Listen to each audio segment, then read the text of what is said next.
So, have you ever stopped to wonder what it really means to be human? I mean, is there some kind of deeper purpose we're all meant to be living out? Well, today we're going to dive into a really ancient idea that gives a pretty powerful answer to that question: the concept of being made in the image of God. And to really get our heads around this image of God thing, we have to start with this massive question, one that people have been wrestling with for thousands of years. Because according to the biblical story, our purpose and our identity are totally tangled up together. To find the answer, we've got to go way back, all the way to the beginning, to the book of Genesis.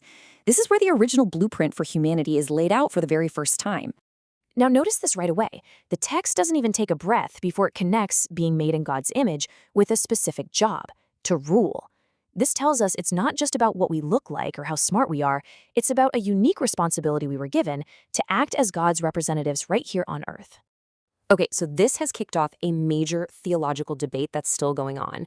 Is the image about what we are, our capacity for reason, for morality, for relationships, that's the ontological view? Or is it about what we do, our actual job of representing God's rule? That's the functional view. It's kind of like how an ancient king would set up a statue of himself in a far-off part of his kingdom to say, yep, I'm in charge here too. But here's a thought. What if it's not an either or? What if we don't have to choose? A lot of people think these two ideas are really just two sides of the same coin. We were made to be God's vice-regents. And think about it, right? Our unique abilities, what we are the exact tools we need to carry out our unique mission, what we do. They fit together perfectly. But as the story goes, this perfect blueprint gets completely shattered. The whole narrative takes a sharp turn in Genesis chapter 3, and a huge problem gets introduced into the system. Adam's failure just messes everything up. That perfect reflection of God gets distorted or marred. So, the mission gets handed off to the nation of Israel. They were supposed to be like a new Adam, a second chance. But they end up failing too. And this sets up this repeating pattern of failure, leaving humanity's whole purpose hanging in the balance. So this leaves this massive, nagging question hanging over the rest of the Old Testament. I mean, if the first man failed, and then God's chosen nation failed, is the original plan just doomed? Who on earth could possibly succeed where everyone else has failed so badly? But the story doesn't end in failure. Not at all. In fact, all this failure just builds the suspense for a new character to enter the scene. Someone who could finally and perfectly fill the role humanity was designed for all along. Okay, now jump forward to the prophet Daniel. He has this incredible vision of a figure he calls a son of man, a phrase that's meant to take you right back to Adam. But here's the difference. Unlike the first Adam, this guy succeeds. He's given an eternal dominion, a rule that will never, ever be destroyed.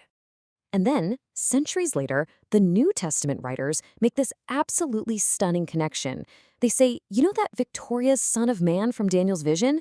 Yeah, that's Jesus of Nazareth.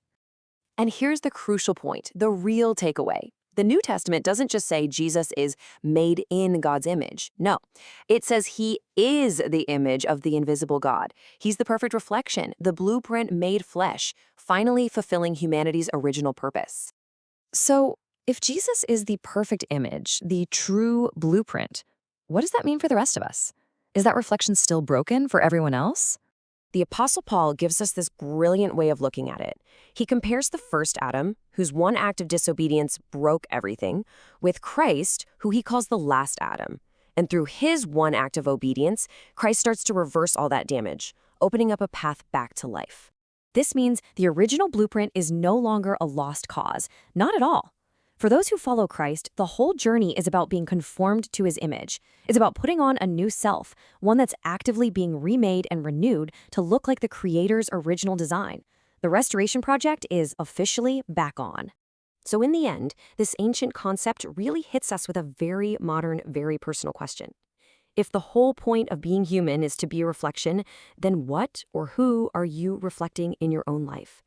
It's a pretty deep idea to chew on, and it just might change the way you see yourself and maybe even the world around you.